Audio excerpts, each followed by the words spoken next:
Oi, eu sou a Dani e esse é o Pantufa de Unicórnio.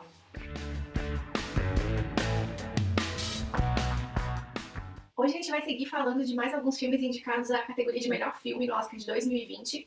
Estamos aí na 92ª edição do Oscar.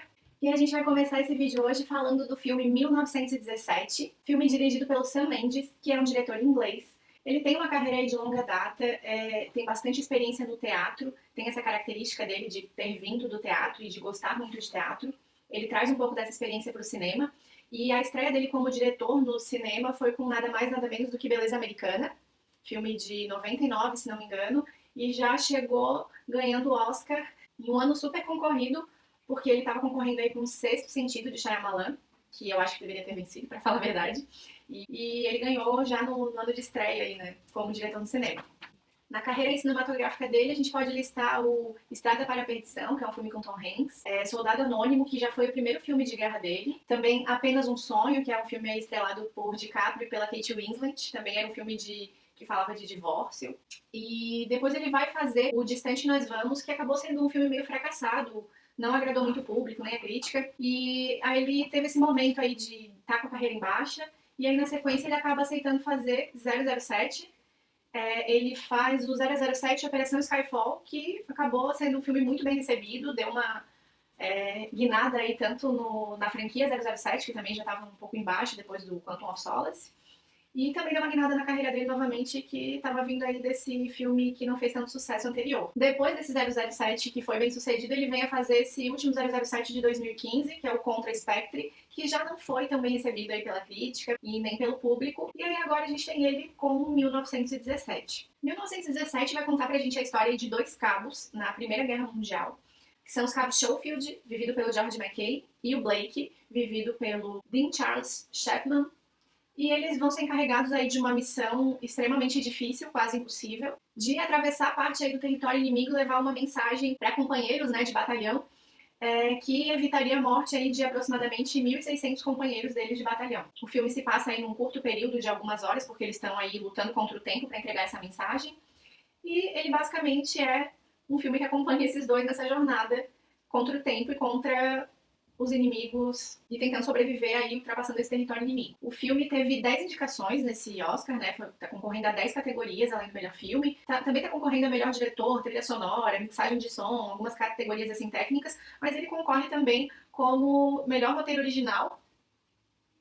O que, mesmo sendo leigo, eu acho esquisito, porque eu confesso que é um roteiro que não sei. Bom, um dos grandes chamarizes aí do filme, inclusive do lançamento, que todas as pessoas estavam comentando, é a questão do filme ter essa proposta de dar uma ilusão de um plano contínuo, né? É utilizada essa técnica, né, de filmar as cenas em plano sequência, mas a proposta é contar a história usando essa ideia de continuidade. Isso é algo aí que a gente já viu em outros filmes recentemente, como Birdman. Acho que tem filmes mais antigos do Hitchcock que são estudados aí pelas pessoas do cinema como grandes exemplos, né, desse formato aí, dessa forma de contar a história. E aí tem esse preciosismo aí técnico, né, dessa ideia, dessa forma de contar a história que acaba chamando a atenção aí. Até por conta desse formato, eu acho que é um filme bem legal de se assistir no cinema, para ter essa experiência de imersão um pouco maior. Acho que é um filme bem cotado para talvez ganhar a categoria de melhor filme, porque é um filme de guerra que geralmente agrada, né,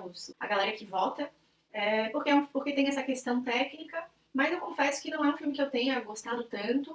Não achei assim muito chato também. Eu também não sou uma pessoa que gosta muito de filmes de guerra, mas eu acho que a história dele é muito fraca, sabe? Ele tem um começo que, na minha opinião, foi instigante, ali ele cria uma tensão e uma coisa que prende, mas tem alguns acontecimentos ali, já no primeiro terço de filme, que me tiraram um pouco desse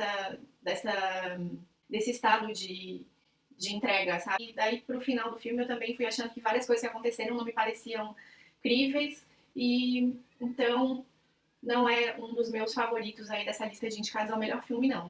Outro filme aí que está indicado, que também tem 10 indicações, é O Irlandês, da Netflix, dirigido pelo Scorsese, que dispensa aí apresentações, né? É um dos grandes diretores aí que tem essa aura, né? Que todo mundo, pelo menos, ouviu falar o nome. A maioria das pessoas que se interessam um pouco de cinema, ao menos, conhece o nome dele, né? Tá entre os diretores contemporâneos aí que mais tem notoriedade aí dentro do cinema. Scorsese, que é o diretor do Lobo de Wall Street, do Cabré, Ganhou um Oscar já com Infiltrados, Os Infiltrados, que é lá com o Matt Damon, com o DiCaprio, uma parceria que ele costuma fazer, né? Ele também é diretor de Gangue de Nova York, Cassino, Os Bons Companheiros, Taxi Driver, que é um dos primeiros sucessos da carreira dele.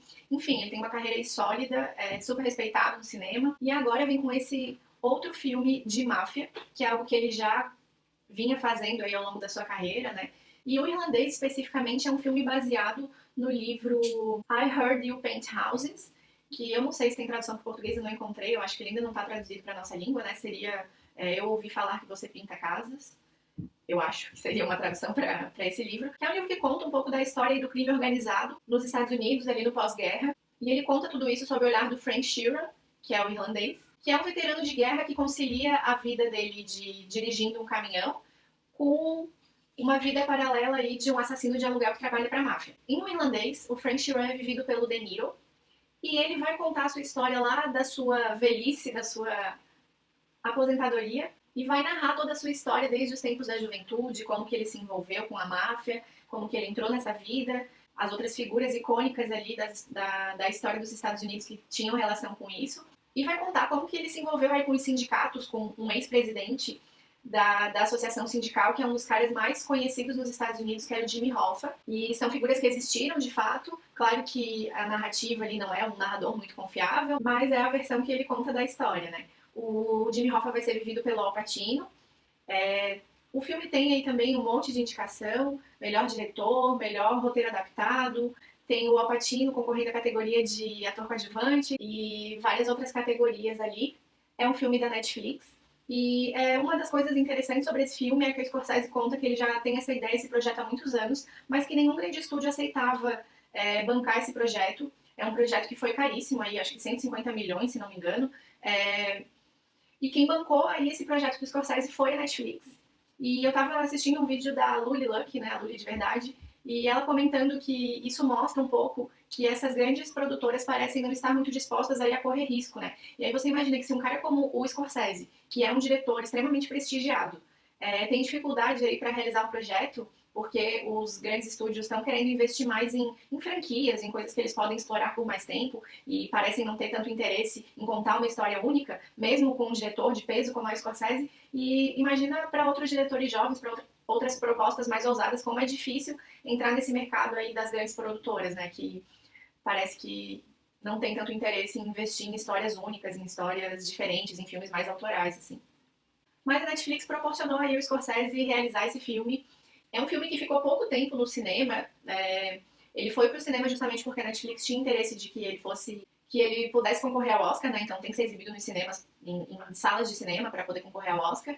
Mas ele acabou não ficando em muitas salas, não indo para muitas salas, porque parece que as salas de cinema elas têm nada contratual, mas um acordo aí, de cavalheiros, um acordo verbal aí de que os filmes que são exibidos eles só podem ir depois para os streamings ou para outras plataformas 6 meses após saírem dos cinemas.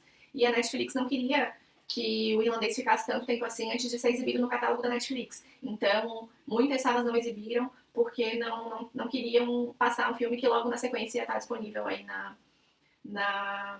para que as pessoas assistissem, né, em outras plataformas. Também tem a questão de que é um filme de longa duração, então imagina, 3 horas e meia, às vezes você consegue colocar 2 filmes aí, encaixar 2 filmes quase na grade no tempo da exibição de uma sessão só do filme, desse filme. Então também tem esse aspecto aí do lucro das salas, daí dada toda essa conjuntura de ser um filme da Netflix, de ser um filme extremamente longo, comercialmente aí muitas salas não tiveram interesse de exibi-lo. Embora seja um filme baseado em elementos que aconteceram mesmo na sociedade norte-americana, eu acho que esse filme você não precisa conhecer nada da história para assistir. Acho também que talvez até não conhecendo seja mais legal, porque daí você vai se surpreender ali com os elementos. Tem uma coisa bem icônica aí que acontece no final e que a maioria das pessoas que conhecem a história sabe, mas talvez não saiba exatamente como que vai acontecer. Mas que eu não sabia quando fui assistir e eu acho que isso tornou o filme mais interessante para mim. São 3 horas e 30 de filme, essa é uma coisa que é muito comentada sobre o filme. Gente reclama que é muito longo, gente fala se pode parar pra fazer xixi, não pode parar pra fazer xixi, se tem que ver no cinema, se não tem que ver no cinema. Eu confesso que eu não consegui assistir em uma tacada só, porque eu assisti em casa, não consegui ver no cinema. E eu tenho muita dificuldade pra assistir filmes em casa, eu sinto sono, eu acabo geralmente pegando no sono. A não ser que seja um filme que eu tô muito empolgada pra ver, ou algum filme que já me prende no começo, né? E o irlandês ele tem uma cadência ali que demorou um pouquinho assim para eu embarcar completamente na história, né?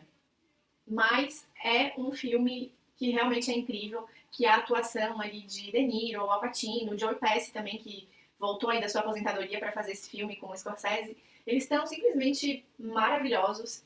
É um filme que ele vai gerando uma certa tensão e que em vários momentos você fica ali assim se segurando porque você acha que vai acontecer alguma coisa. Ele tem toda essa pegada assim de filmes de máfia, então tem muitos elementos que a gente já viu aí em outros filmes e aí essas referências, sabe, vão criando, ajudando a criar atenção, sabe? Você vê uma cena ali de batismo, né, que talvez te lembre um pouco do Poderoso Chefão, ou vê outras cenas ali de que lembram ali que tem umas referências e que vão ajudando a criar toda essa aura do filme e ajudando também a criar atenção.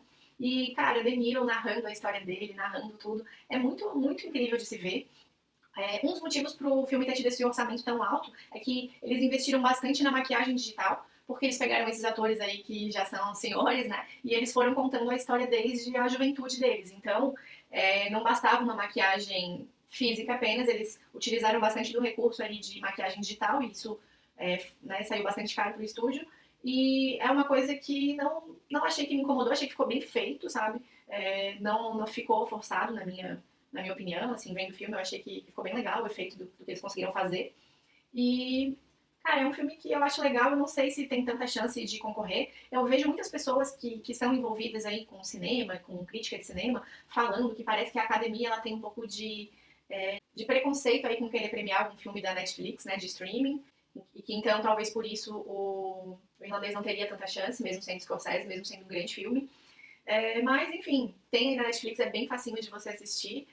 Eu acho que super vale a pena. Acho que é um filme que é mais legal se você tiver com tempo mesmo pra ver, sentar e assistir. Mas se você quiser parcelar e assistir em duas vezes, eu não acho que perde tanto assim a aura do filme, desde que você esteja ali prestando atenção, se você não tem muito tempo aí pra assistir tudo de uma vez só. Além das atuações, ele tem uma dose de humor e de tensão que vão segurando aí essa narrativa, né, mesmo ela sendo tão longa. E agora eu vou falar do meu favorito. Aliás, eu e a Luana gravamos um vídeo aí com as nossas opiniões e impressões, e quando gravamos esse vídeo eu ainda não tinha assistido Jojo Rabbit, e então eu não pude falar naquele vídeo que esse era o filme mais legal dessa lista de indicados ao Oscar, na minha humilde opinião. Ele também é um filme aí que tem a temática de guerra, mas aqui estamos falando da Segunda Guerra Mundial. Ele é dirigido pelo Taika Waititi, que é um neozelandês. Ele é o diretor também de Thor Ragnarok, What We Do in the Shadows, que também é um filme super prestigiado, teve uma boa recepção aí na crítica. Ele vai dirigir aí o Thor de 2021, né, Amor e Trovão, acho que é o nome. E ele foi o diretor do último episódio de The Mandalorian, que eu ainda não assisti, mas todo mundo fala que é um grande episódio. E ele também foi o cara que escreveu o primeiro argumento de Moana. Bom, Jojo é uma criancinha, um garotinho alemão, que descobre que a sua mãe está escondendo uma garota judia no sótão da sua casa. Jojo é um fanático nazista, né, crescendo ali naquela Alemanha nazista, indo para a escola, sendo doutrinado ali desde a infância. Ele tem que lidar aí com essa situação, com essa descoberta. Ele tem um amigo imaginário que é nada mais nada menos do que Adolf Hitler, que é inclusive interpretado pelo Taika, que é o diretor do filme, ele também é ator. E aí temos Jojo tendo que enfrentar o seu nacionalismo, né, essa coisa cega que ele vivia, que ele experienciava, depois de descobrir essa situação aí da sua família, da sua mãe escondendo essa menina. E aí a gente vai vê-lo lidando aí com esses conflitos internos da sua crença, né, ideológica e da sua experiência em casa. Ele teve 6 indicações ao Oscar, inclusive a Scarlett Johansson, que faz a mãe do Jojo, está indicada como atriz coadjuvante por esse filme, e ela está realmente incrível nesse papel. E teve outras indicações aí, melhor direção de arte, montagem, melhor roteiro adaptado, melhor figurino. Teve essas indicações e, cara, é o filme que eu achei mais divertido, mais gostoso de assistir. Ele é um filme de comédia, assim, que trata de um tema super espinhoso, né, e dolorido ali da história da humanidade, mas que faz isso com uma certa sensibilidade, às vezes com uma certa inocência, assim, que algumas pessoas até estão criticando, né, levantando aí a crítica de que talvez ele esteja humanizando certas coisas que não deveriam ser tão humanizadas. Eu entendo essas críticas, mas eu não concordo muito com elas, porque eu acho que é um filme que é contado da perspectiva de uma criança, e uma criança que cresceu nessas condições, sendo doutrinada, e há aí uma proposta de sátira com o nazismo, mas também existe aí uma forma de tocar em certos assuntos delicados que acaba sendo feita com um pouco mais de leveza, sabe? E alcançando pontos que eu acho que a comédia consegue chegar e que às vezes sensibilizam mais do que um drama. Porque eu acho que com a comédia a gente vai mais desarmado, né? O drama a gente já fica às vezes pesado, tenso, e com a comédia eu acho que já rola uma abertura e, na minha opinião, ele conseguiu, assim, tocar em alguns temas sensíveis de um jeito que pra mim foi legal de assistir, foi interessante. As atuações das crianças pra mim são ótimas. O menino que faz o Jojo tá com uma atuação incrível. Eu gosto muito dos diálogos, das falas, da comédia que ele faz ali.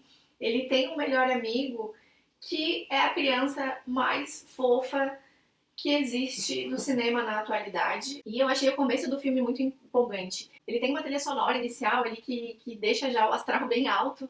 E as cenas do começo do filme, ele que explica o apelido, Jojo Rabbit, cara, eu gostei muito dessa sequência inicial. E o restante do filme, pra mim, segura, sabe? O humor, mostra delicadeza. Tem a atuação da menina que faz a Elsa Cor, que é a menina judia que tá escondida.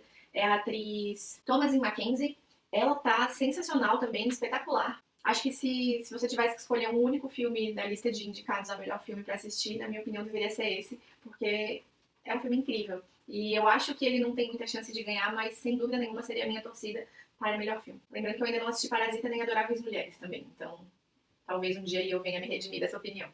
Então esses foram mais 3 filmes indicados à categoria de melhor filme. Conta aqui pra gente se você vai assistir o Oscar domingo. Se você ainda não assistiu os outros, clica aqui no card para assistir, que a gente comenta as sinopses aí de todos os filmes indicados na categoria de melhor filme, sem dar spoilers. E a gente se vê nos próximos vídeos. Tchau!